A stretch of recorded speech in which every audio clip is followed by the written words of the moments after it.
All right, thoughts on this trade. What is this trade? Oh, no.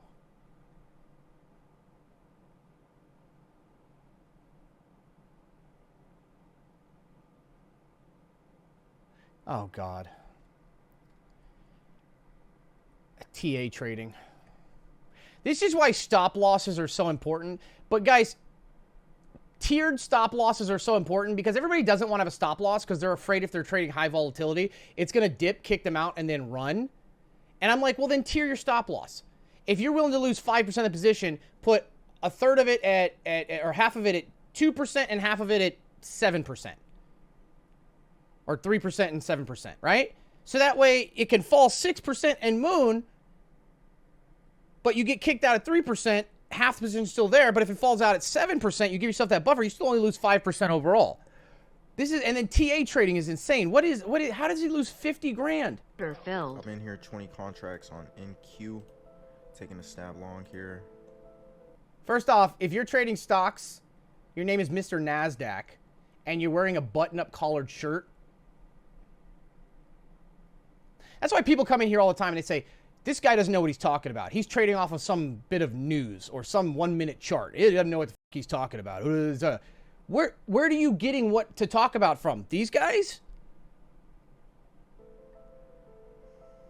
Order submitted. Keep my stop loss real tight under this. I'm going to keep my stop loss real tight. That's not a tight stop loss. Okay, guys, this is why trailing stop losses are important. This is a great example of trailing stop losses and not limit stop losses. Because limit stop losses, you have a long way down to get back to it. Let that trail up or tighten it as you go up. Like, why are you not out already? Trailing stop loss would have already kicked you out. You would have locked in your gains or at worst, hit even. All right. Looks like I'm finna get stopped here.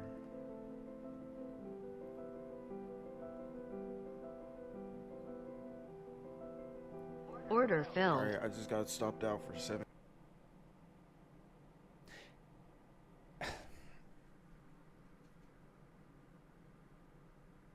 Trailing stop loss would have locked in his gains. But why does it say he lost 50,000? Oh, he didn't go in again, did he? Rule number 2. Trailing stop losses are most important. Rule number 2. If you get stopped out of something, especially after an L, the worst thing you can do is immediately jump back into it. Because now you're not jumping back into it because it's the right play or the right consolidation or the right volume or the right direction.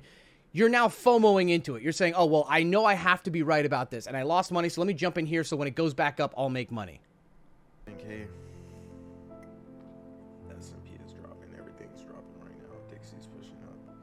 We just had a break in structure. A break in structure. I think that's the thing. You'll use a TA sounding term before you do something. And then when you're wrong, you'll use a different term that makes it sound like you know, it was out of your hands. Like, oh, there's total break in structure. Like, it was structured, it was perfect, it should be here, but now we have a break in structure. No, you have liquidation happening. First off, volume was dipping on the way up, which is not a good sign, first of all. You have no consolidation. And regardless of the move, remember, your TA doesn't tell you shit. Everyone's using different TAs to try to get levels. You need to realize that you're gambling and guessing, so when you are right, let the computer protect your ass on the downside. draw is going to be lower now. So now you've got a falling knife. Now you have volume picking up on the sell side. Slight consolidation. More dropping. All right. Order I just filled. took a stab there. No. Short, No. 20 cons. Putting my stop loss right above this high up here.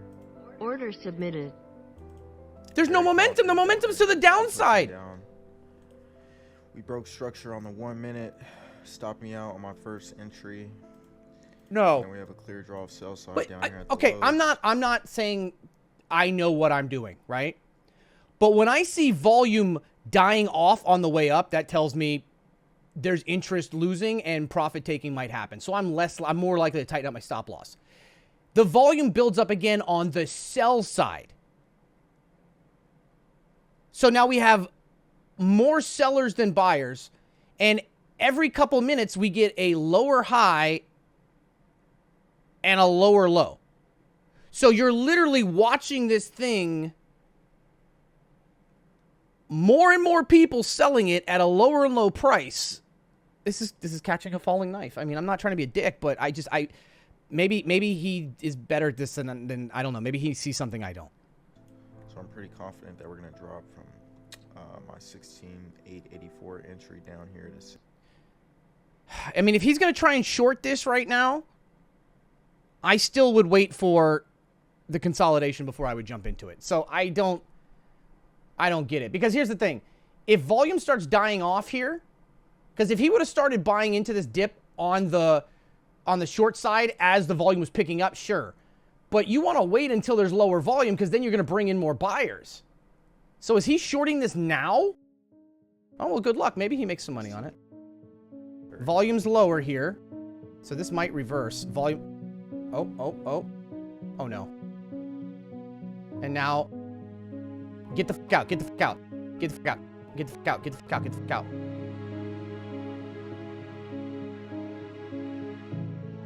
It's a reversal. It's a reversal. Now volume's picking up to the buy side. Oh, shit. Where is his stop loss?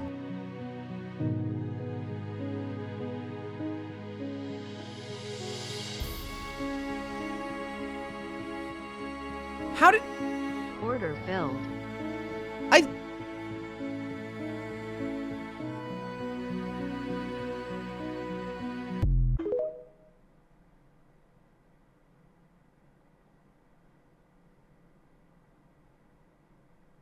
Hold on, I thought he put a stop...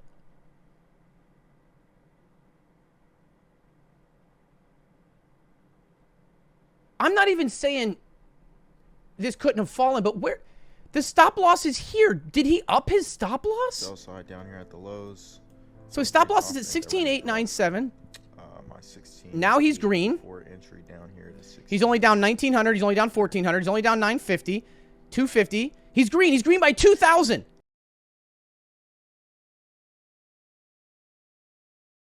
He's green by 3,000. He's green by 10,000.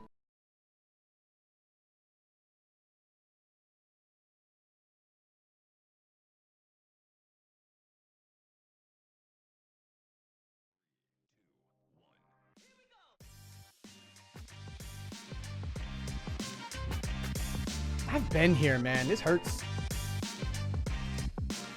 Holy shit.